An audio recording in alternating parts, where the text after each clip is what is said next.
है कि NABARD is the name of a, NABARD किसका नाम है? नाबार्ड है क्या? नाबार्ड NABARD, इसे अगर आप फुल फॉर्म में लिखेंगे तो national agriculture bank of rural development. क्या है? National bank of agriculture and rural development. यहां इसका नाम होगा national bank of agriculture and rural development.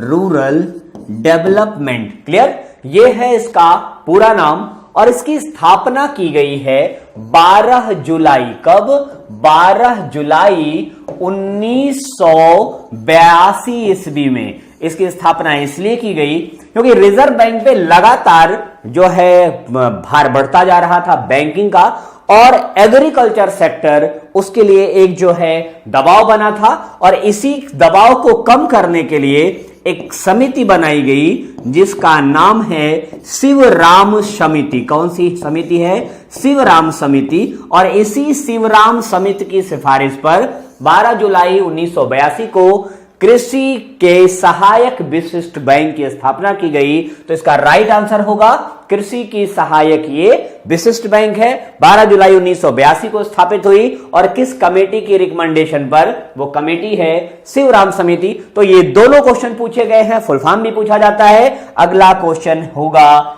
Shivram समिति की सिफारिश पर। क्लियर? अगले सवाल पे चलते हैं। तो बिल्कुल इस कमेटी का नाम याद रखिएगा। अगला क्वेश्चन है कि भारत में पहली बार बैंकों का राष्ट्रीयकरण कब हुआ? भारत में बैंकों का पहली बार राष्ट्रीयकरण कब हुआ? Bank is India were nationalised for the first time of the year. देखिए, भारत स्वतंत्र हुआ। भारत की स्वतंत्रता के पहले ही यहां दर्जन भर से अधिक बैंकें थी, क्योंकि 1860 में जब भारतीय बैंकिंग अधिनियम पारित किया गया ब्रिटिश शासनकाल में, तो 1865 में पहली बैंक खुली जिसे आप कहते हैं इलाहाबाद बैंक। इलाहाबाद बैंक के बाद 1881 में अवध कॉमर्शियल बैंक।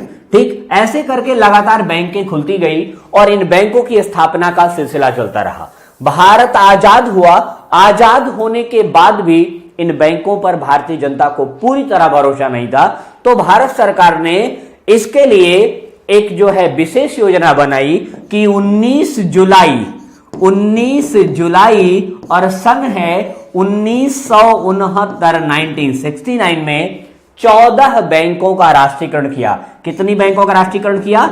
14 बैंकों का राष्ट्रीयकरण किया। और राष्ट्रीयकरण करने के लिए जो मानक बनाया कि ऐसी बैंकें जिनकी सकल जमाएं, टोटल कैलकुलेशन, टोटल कैपिटल कितनी हो? 50 करोड़ रुपए या उससे अधिक हो, 50 करोड़ या उससे अधिक हो। और यह राष्ट्रीयकरण किया गया। यह फर्स्ट नेशनलाइजेशन था और इस समय पीएम आपकी इंदिरा गांधी हुआ करती थी। ठीक, दूसरा राष्ट्रीयकरण किया गया कब? दूसरा राष्ट्रीयकरण किया गया 15 अप्रैल सन 1980 में।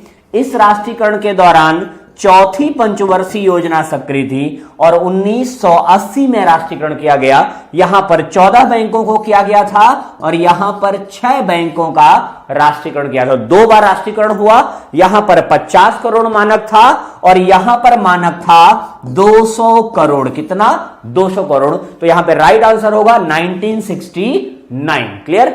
अगले क्वेश्चन पे चलते हैं जो आपका नेक्स्ट क्वेश्चन होगा।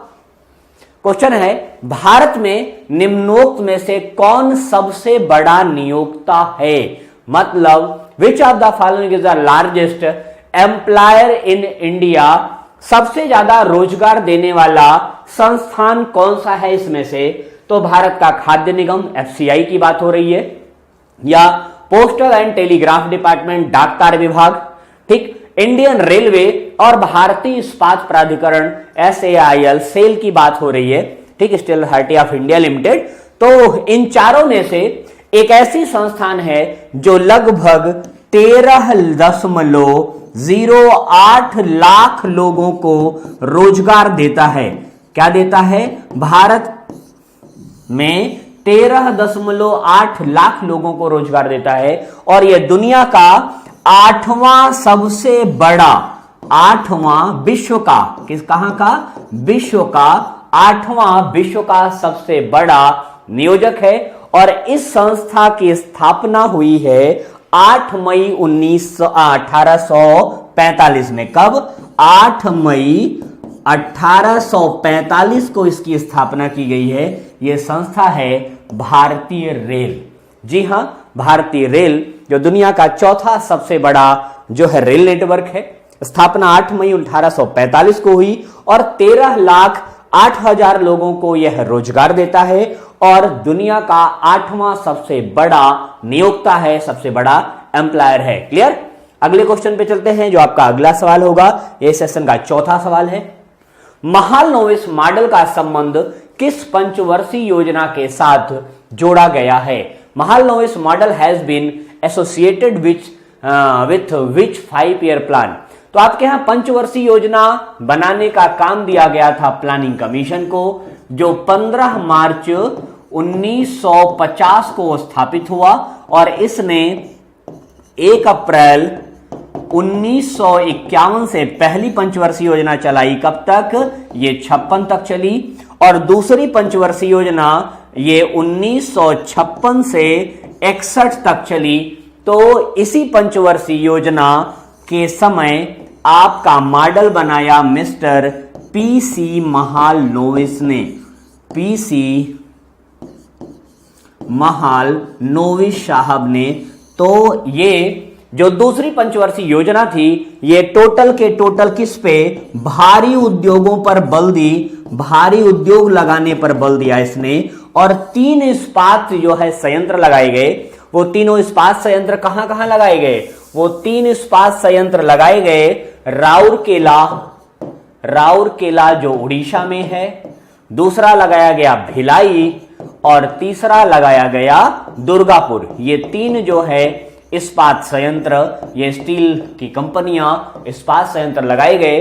राउरकेला का इस्पात संयंत्र जर्मनी के सहयोग से लगा। ये किसके सहयोग से लगा? जर्मनी के सहयोग से लगा। भिलाई का इस्पात संयंत्र रूस के सहयोग से लगा और दुर्गापुर का ब्रिटेन के सहयोग से लगा। ठीक, राउरकेला उड़ीसा में है, भिलाई आपका छत्तीसगढ़ में है और दुर्गापुर आपका ब्रिटेन में है। तो ये steel plants second 5-year plan में लगे। तो PC Mahalanobis model second 5-year plan को कहा जाता है। क्लियर? यस। अगला सवाल ये रहा। भारत का सबसे अधिक राजस्व अर्जित करने वाला एकमात्र स्रोत है। रेवेन्यू कलेक्शन की बात हो रही है तो यहां पर डायरेक्ट टैक्स लिखा हुआ है, कस्टम ड्यूटीज लिखा हुआ है, जो है डेफिसिट फाइनेंसिंग लिखा हुआ है, घाटे की वित्त व्यवस्था, इसी को आप हीनार्थ प्रबंधन भी कह सकते हैं, यूनियन एक्साइज ड्यूटी, संयुक्त उत्पाद कर।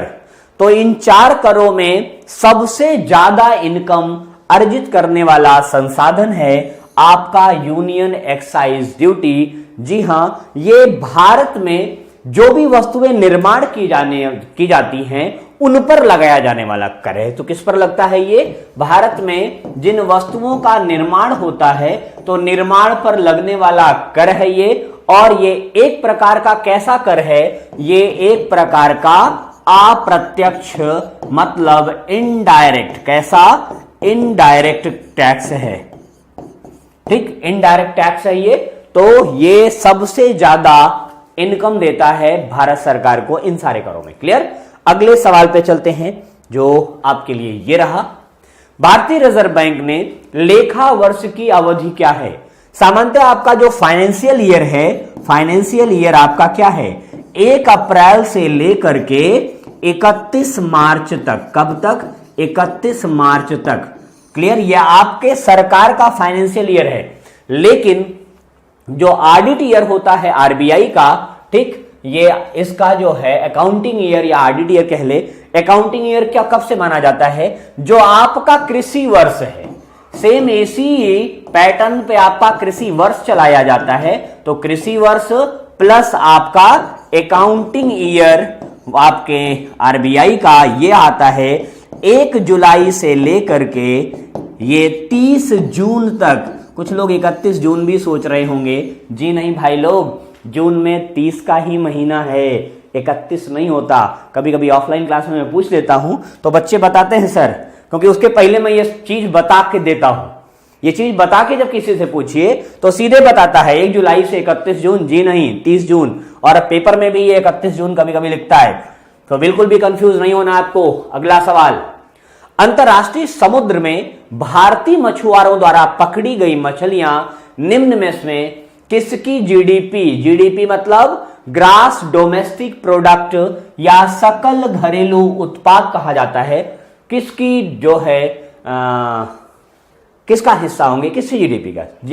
यहां पर दो चीजें काउंट करने वाले। क्वेश्चन बहुत बढ़िया है, थोड़ा सा फंसाया है, लेकिन जरा सा दिमाग लगाएंगे तो उत्तर पा जाएंगे।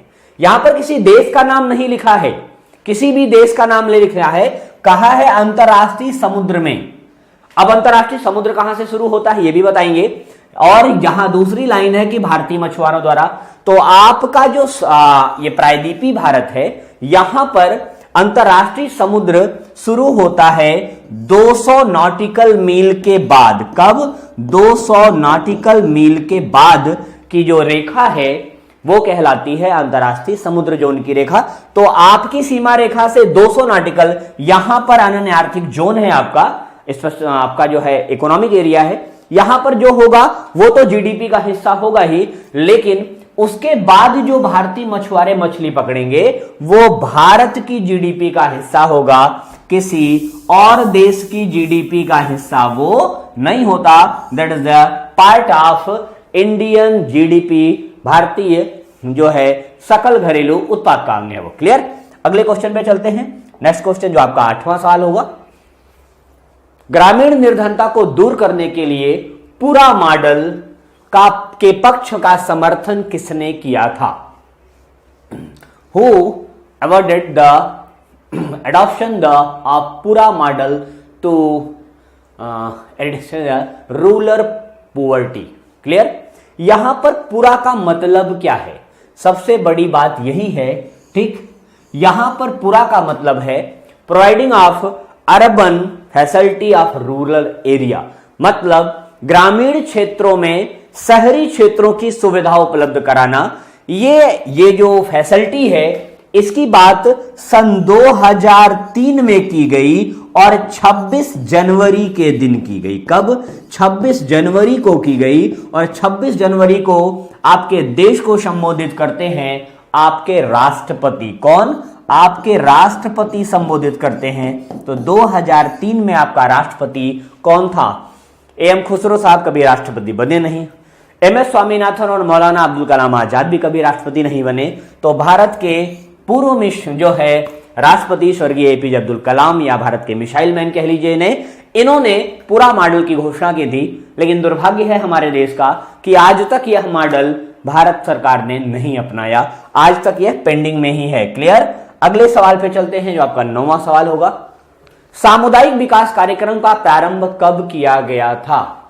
The community development programme was launched in the year, किस साल ये प्रोग्राम लॉन्च किया गया?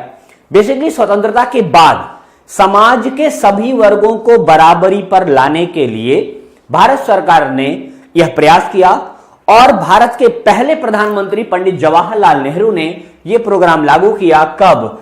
2 अक्टूबर 1952 में। कब? 52 में। लेकिन दुर्भाग्य भारत का कि यह प्रोग्राम असफल हो गया। जो सरकार ने आशा व्यक्त की थी वो सफलता नहीं मिली, तो यह भारत का एक असफल प्रोग्राम था। तो इस असफलता की जांच करने के लिए भारत सरकार ने 1957 में एक कमेटी बनाई थी, और इस कमेटी का नाम है बलवंत राय मेहता समिति। कौन सी समिति बनी? इसकी जांच करने के लिए बलवंत राय मेहता समिति बनी, बलवंत राय मेहता समिति। और इसी समिति की सिफारिश पर भारत में पंचायती राज व्यवस्था लागू की गई।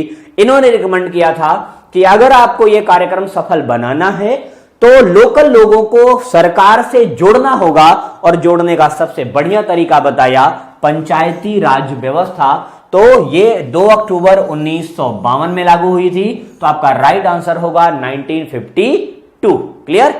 अगले सवाल पे चलते हैं। जो इस सेशन का आखिरी सवाल है ये रहा। क्लियर? भारत में मौद्रिक नीति किसके द्वारा बनाई जाती है? ठीक, monetary policy is India is formatted by. ठीक, तो कौन बनाता है आपकी मौद्रिक नीति? आपका फाइनेंस मिनिस्ट्री बनाती है, आपकी आरबीआई बनाती है, या सेबी बनाती है, या सीएलबी बनाती है। तो इन चारों में पैसे का प्रबंधन, मौद्रिक नीति का मतलब एक ऐसी व्यवस्था जिससे मनी इन्फ्लेशन या मनी डिफ्लेशन को रोका जाए। तो मौद्रिक नीति क्यों बनाई जाती है? मौद्रिक नीति बनाई जाती है